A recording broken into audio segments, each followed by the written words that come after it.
देखिए, आज का जो टॉपिक हम आपके साथ डिस्कस कर रहे हैं वो टॉपिक भारतीय राजनीति या भारतीय संविधान का अनुसूचियां हैं।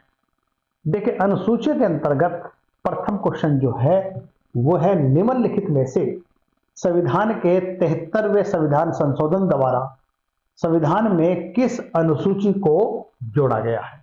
यानी 73वें संविधान में किस अनुसूची को जोड़ा गया है। देखिए आप, ए शेड्यूल 12 अनुसूची 12 यानी अनुसूची 6, अनुसूची 9, अनुसूची 11। देखिए आपका जो आंसर बनेगा इसके अंतर्गत देखिए वो है अनुसूची मतलब जो है 11 की बात हो रही है। ये हो रहा हमारा सी आंसर है। अब देखिए अनुसूची 6 मूल संविधान में थी और लेकिन बाकी की अनुसूचियों को संविधान में निम्नलिखित संशोधन करके जोड़ा गया है। देखिए अनुसूची 9 प्रथम संविधान संशोधन 1951 में करके जोड़ी गई थी। फिर अनुसूची 11 73वें संविधान संशोधन द्वारा 1992 में जोड़ी गई।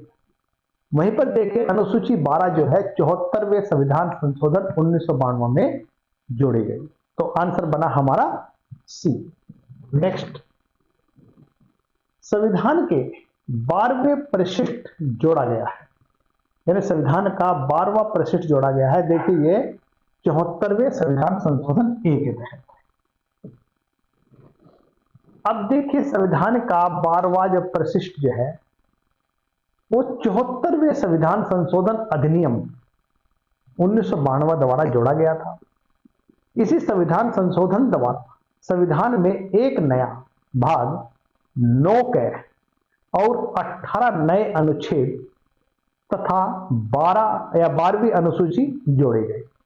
मतलब देखिए जो है 74वें संविधान संशोधन के तहत मतलब संविधान का एक नया भाग 9 क और 18 नए अनुच्छेद तथा 12वीं अनुसूची को जोड़ा गया है। इस संशोधन अधिनियम के द्वारा नगरों में नगर पालिका के गठन, संरचना, निर्वाचन, सदस्यों की अहर्ताएं, नगर पंचायतों की शक्तियां, प्राधिकार और उत्तरदायित्व के विषय में उपबंध किए गए हैं। इस संशोधन द्वारा जोड़ी गई 12वीं अनुसूची में 18 विषयों का उल्लेख किया गया है जिन पर नगर पालिकाओं को विधि बनाने की शक्ति प्रदान की गई है। देखिए इसमें आंसर बन गया हमारा ए। नेक्स्ट, संविधान की 9वीं अनुसूची के न्यायिक पुनर्वलोकन के उच्चतम न्यायालय के किस मामले के विनिश्चय से अनुज्ञेय बनाया गया है। देखिए इसका आंसर बनेगा हमारा केशवानंद भारती बनाम केरल राज्य, एम नागराज बनाम भारत संघ, मिनर्वा मिल्स लिमिटेड बनाम भारत संघ, IR कोलो बनाम तमिलनाडु राज्य। आंसर बनेगा इसका हमारा डी, IR कोलो बनाम तमिलनाडु राज्य। ये इसका आंसर बन जाता है।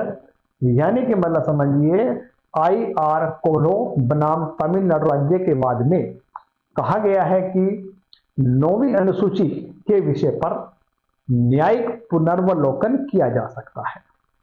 यानी कि मतलब जो है 9वीं अनुसूची के विषय पर न्यायिक पुनर्वलोकन किया जा सकता है। जो ये बात हमारी जो है IR कोलो बनाम तमिलनाडु राज्य के बाद में कही गई है। नेक्स्ट क्वेश्चन देखिए हमारा,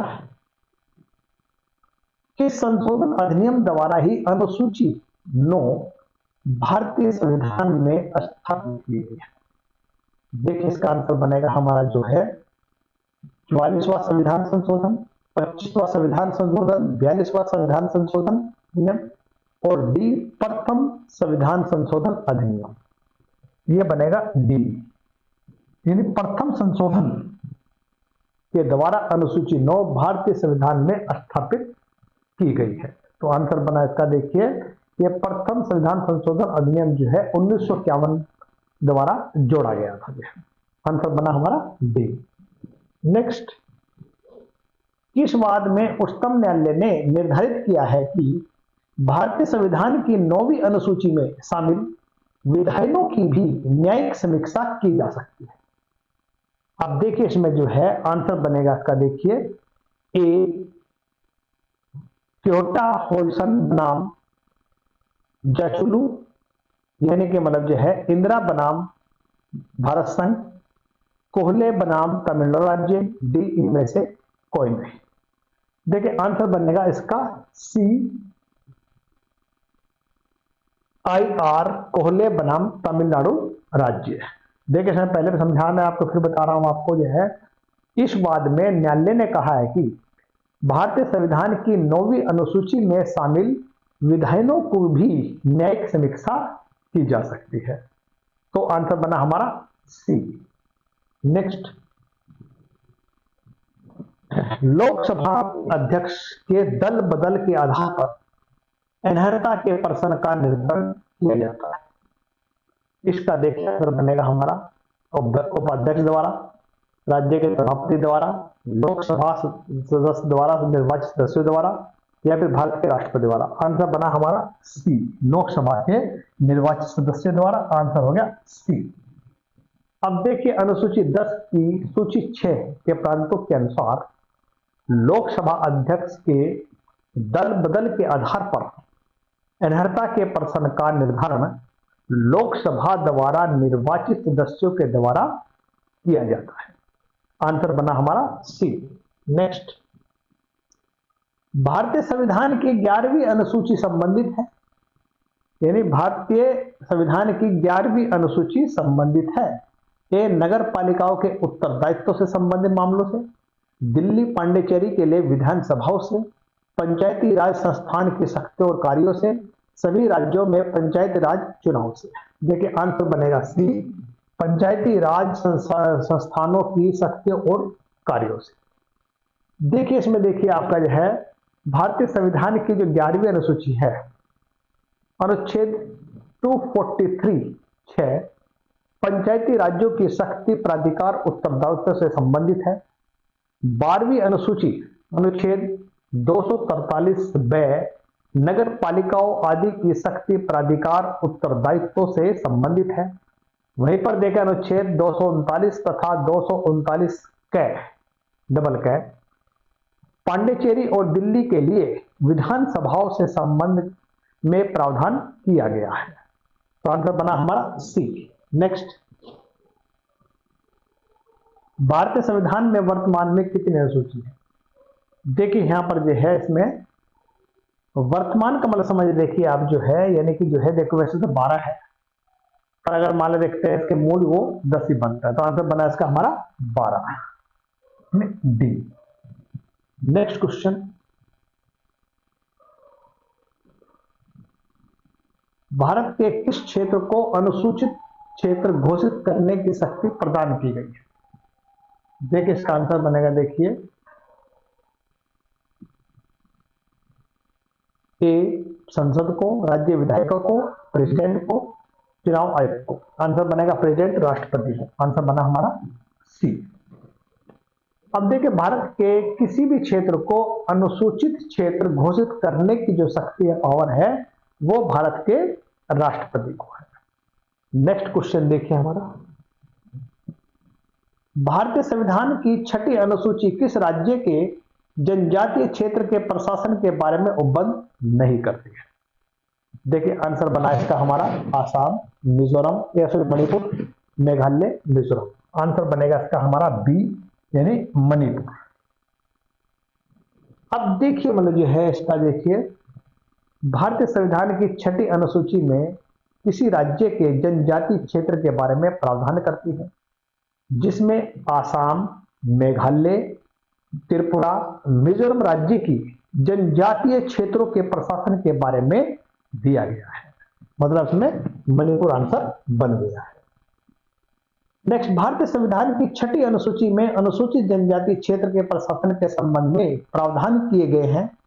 उस सूची में निम्न में से कौन सा राज्य सम्मिलित नहीं है? देखिए मैं इसको पहले कहा था, इसमें मणिपुर बनेगा, मणिपुर नहीं है। बाकी इसमें ये जो इसमें राज्य हैं देखिए इसमें आसाम है और मेघालय, त्रिपुरा, मिजोरम, इनसे जो संबंधित है मतलब जो है प्रशासन के अनुसूचित क्षेत्र घोषित किया जाता है, यानी मणिपुर 6ठी अनुसूची में सम्मिलित नहीं है।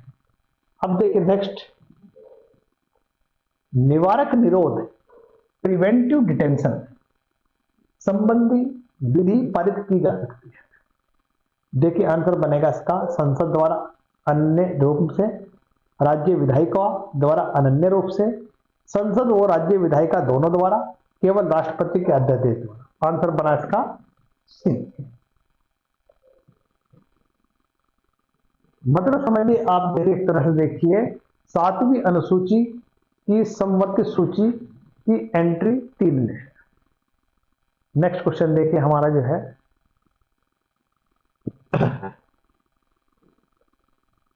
भारत के संविधान दल बदल प्रयोग के आधार जब संबंधित विधान दल का सदस्य विलय के लिए सहमत हो गए और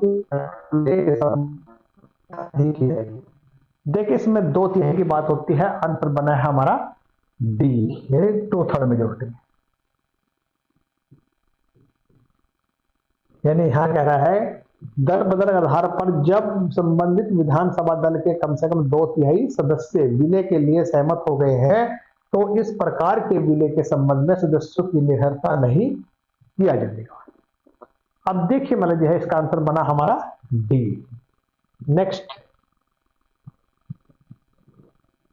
संविधान की कौन सी अनुसूची में संघ सूची, राज्य सूची और समवर्ती सूची को वर्णित किया गया है? देखिए इसमें देखिए आपका जो है वो बनेगा 7वीं अनुसूची, ए आंसर।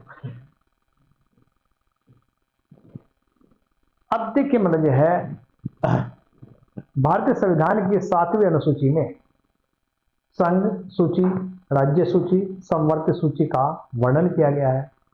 संघ सूची पर केंद्र सरकार कानून बना सकती है, राज्य सूची पर राज्य कानून बना सकते हैं और समवर्ती सूची पर केंद्र और राज्य दोनों कानून बना सकते हैं।